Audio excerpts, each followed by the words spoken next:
fadhigii maanta ee golaha wakiilada jamhuuriyadda Soomaaliland oo shirgudoominayay gudoomiyaha golahaasi xildhibaan Cabdirasaaq Khaliif Axmed Guuleed ayaa waxa maanta lagu ansixiyay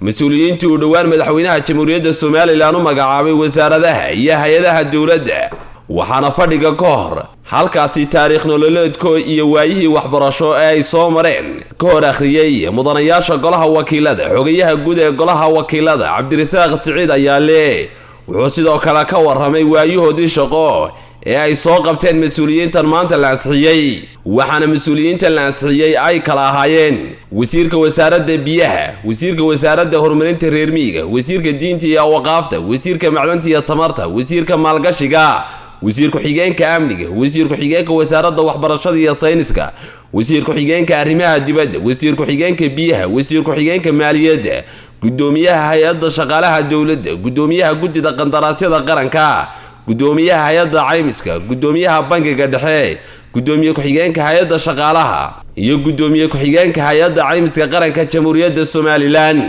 waxaana iyagu halkaasi xildhibaanada hortooda hadal ka jeediyay kana warramay waxyaabaha u qorshaysan ee ay kaga howlgali doonaan wasaaradaha loo magacaabay wasiirka horumarinta biyaha Cali Xasan Maxamed wasiirka horumarinta reer miyiga wasiirka wasaaradda diinta iyo waqaafta wasiirka wasaaradda macdanta iyo tamarta wasiirka wasaaradda maalgashiga gudoomiyaha hay'adda shaqaalaha dawladda gudoomiyaha guddida qandaraasyada qaranka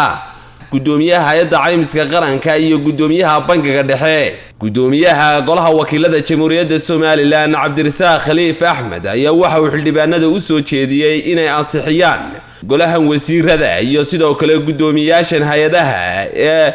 siifiyadooda iyo taariikh nololeedkooda laga hor akhriyo golaha waxaana halkaasi cod aqlabiyada lagu meelmariyay wasiirada wasiir ku-xigeenada gudoomiyaasha hay'adood iyo gudoomiye ku-xigeenada hay'adaha kala duwan ee qaranka jamhuuriyadda Soomaaliland ugu dambeyn waxa halkaasi iyagu hadal ka jeediyay kana dareen celiyay codkan aqlabiyada ah ee ay ku ansixiyeen golaha wakiiladu qaar ka mid ah mas'uuliyiintii wasaaradaha dalka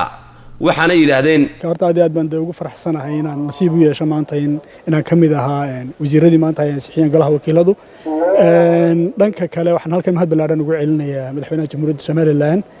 mudane Muuse Biixi Cabdi oo runtii aan oran karo markii afraad buu ii gartay inaan dikreeto madaxweynuhu iigu magacaabay inaan ahaado wasiir ku-xigeenka wasaaradda arrimaha dibadda mahad ballaaran baan ugu celinayaa mar labaad waxaan jeclahay halkan inaan mahad ballaaran ugu celiyo shirguddoonka golaha wakiilada iyo guud ahaan xildhibaanada golaha wakiilada runtii cod aqlabiyada oo sida aan warka ku helayo 66 xildhibaan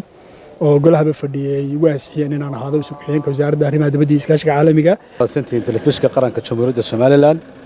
marka koowaad Ilaahay baa subxaanahu wa ta'aala mahad koowaad iskale marka labaad waxaan mahad celinayaa madaxweynaha qaranka jamhuuriyadda Soomaaliland mudane Muuse Biixi Cabdi oo xilkan iyo mas'uuliyaddan qaran ii magacaabay marka saddexaad waxaan mahad celinayaa mudanayaasha golaha wakiilada qaranka Soomaaliland oo iyaguna codkoogii iyo codkay ku fadhiyeen dhammaantood igu wada codeeyay inaan qaranka ku metelo wasaaradda waxbarashada wasiir ku-xigeenka wasaaradda waxbarashada iyagana waan mahad celinayaa dareenkayga runtii aad iyo aad buu wanaagsan yahay aad iyo aad buu sareeyaa waxaan dareemayaa runtii qiimaha ay mas'uuliyaddu leedahay waxaan dareemayaa runtii qiimaha isla xisaabtanka iyo garashada mas'uuliyaddu ay leedahay waxaan mar labaad mahad celinayaa dhammaan mudanayaashii ii wada codeeyay